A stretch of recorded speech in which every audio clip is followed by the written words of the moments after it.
Man, I cannot tell you how excited I am to be talking about my book, Demand Greatness. It'll be coming to you this fall, but I can't wait for it to come this fall. I gotta give some of it to you right now, because what I understand in life, it is very simple. In life, you do not get what you deserve. Let's pause on that for a moment. You do not get what you deserve. And as much as it hurts me to say that, it is true. You are going through painful or have been through painful situations in life. I know I have. I've been there. I've been there when you're laying there at night thinking, how am I going to get out of this? I've been there at night when you don't even wake up for the next day. Or you wake up and you open your eyes, but you're closed off. Your heart is closed off to life because you don't even want to participate. That life seems to be beating you up on a daily basis. You do not deserve that. You deserve better. You deserve the best. But in life, you don't get what you deserve. People don't deserve to be abused. People don't deserve to be born into poverty. People don't deserve to be put in bad situations. And it's sad. It irritates me, but what I like to say is use your irritation as your inspiration. Let the problem that bothers you also inspire you.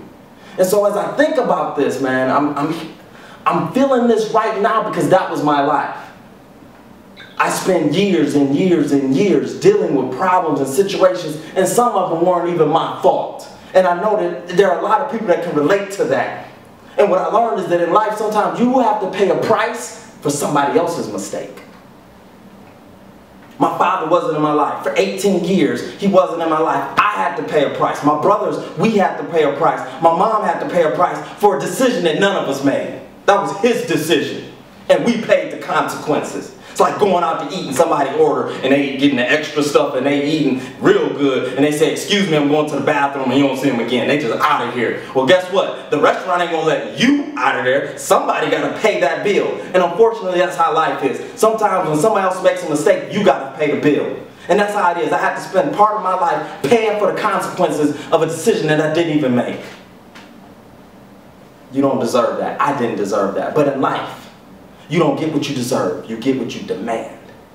I'm here to let you know that no matter what happened to you in life, no matter what you've gone through, no matter what you've been through, you are still in control. You might say, I am not in control, DeAndre. I have so much debt. You don't understand, DeAndre. I am not in control. My grades are out of control. I am not in control. My life is not where I want it to be. I'm 25 and I'm behind. I'm 35 and I'm behind. I'm 55 and I'm behind. I'm here to let you know that regardless of where you are still in control, because the next decision can change everything. You are inches from greatness and you don't even know it. But I'm here to let you know you have to demand more. The secret, if you want more out of life, you got to demand more out of life. I find that too many people won't stand up and demand what they want out of life. You have to demand it. Because sometimes life is going to misserve you just to see what you're going to do. It's like, again, let's imagine you're at a restaurant. You're at a dine-in restaurant, and you tell the waiter or the waitress, I'd like to order a steak. And when they bring your food out, they bring you salmon. Now, if you don't know, that's not a type of steak. Salmon is a fish. Now, you might be looking at your plate like, I thought I said I wanted a steak, but they brought me salmon.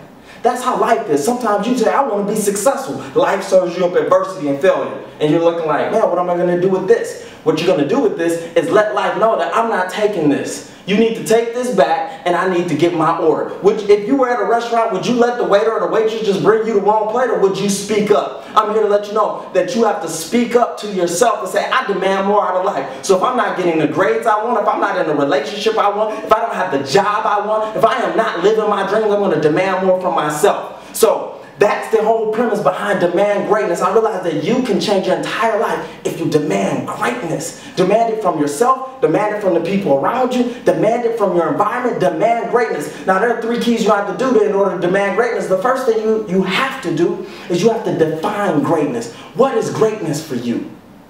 It's different for most people. I can give you the general. The general thing is this. This is what I teach my daughter.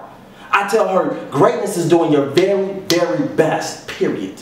Whatever you do, be great. Do your very, very best. But for you, you got to get more specific. Be great at what? For me, greatness is doing everything that I can do to inspire the next man or the next woman to be all that she can be. To be the greatest version of himself that he can be. So first thing you have to do, you have to define greatness. What is greatness? The second thing you have to do, grab this, is you have to desire greatness. You have to want this thing. You have to have a hunger. And I'm here to let you know the way you feed your hunger is by watching videos like this.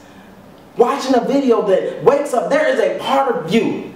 There is a part of you that is yearning to be great, yearning to be successful. It knows that you can have more, do more, and be more, and you have to feed it. Every article you read that's successful or about successful people, you're feeding desire. Every book, every audio, everything you're listening to that can feed that. Watching other successful people. One thing I admire about Kobe Bryant is that he's all about his greatness. When Kobe was at the Olympics, Kobe wasn't just hanging out having a good time. Kobe decided, I'm going to hang out with the guy, with the swim team for a day. I want to see somebody else do. He's addicted to greatness.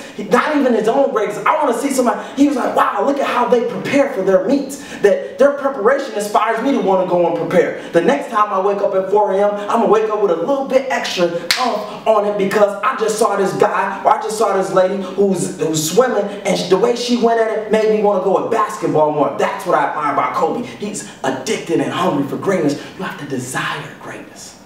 And the third thing you got to do is you got to be driven by greatness. So when you're driven, it's almost like on autopilot. It's like it's like something pulling you. Greatness should be magnetic to you because there's a part of you that wants to be your absolute best. Think about this. Imagine a time where you did something amazing, phenomenal, incredible. Think about it for a second. How did you feel? Didn't it make you smile? You're probably smiling right now thinking about it. You probably feel good in your heart just knowing that I'm capable of that. Well, that is a feeling that you can have on a more consistent basis when you are driven by that thing. When you just feel like I gotta have that feeling again. And here's one thing I did. I remember I was going through a stormy time in my life, and I decided one thing I have to do is I have to get involved. And I joined a group called Toastmasters. I have to get involved in something that consistently reminds me that I am great. And so by getting involved in Toastmasters, every 2 weeks, I had an opportunity to remind myself, I'm great at public speaking. I'm great at inspiring people. I'm great at leading people and influencing people. Because life will remind you that you are a screw up. Let me get this clear. Life will continually remind you that there is a lot that you cannot do. But you will have to put on the schedule. You have to put on the plan. You have to make sure that you have it in your routine. That I'm going to involve myself in something that reminds me that I'm great, because then you're being driven by greatness. So again, this book will change your life. I'm very excited about it. You have to learn to demand greatness. I'm going to show you how to go through the 4 phases of life, and no matter where you are in life, this book is going to help you go to another level, because no matter where you are, there's always a next level. And growth is where the glory is. So I'm excited to be able to share this with you guys. I couldn't wait till the book came out. I had to give you some of it now, but trust me, it's going to change your entire life. Get ready, demand greatness, fighting for the life that you deserve. Because in life, you don't get what you demand, you get what you deserve. Demand greatness.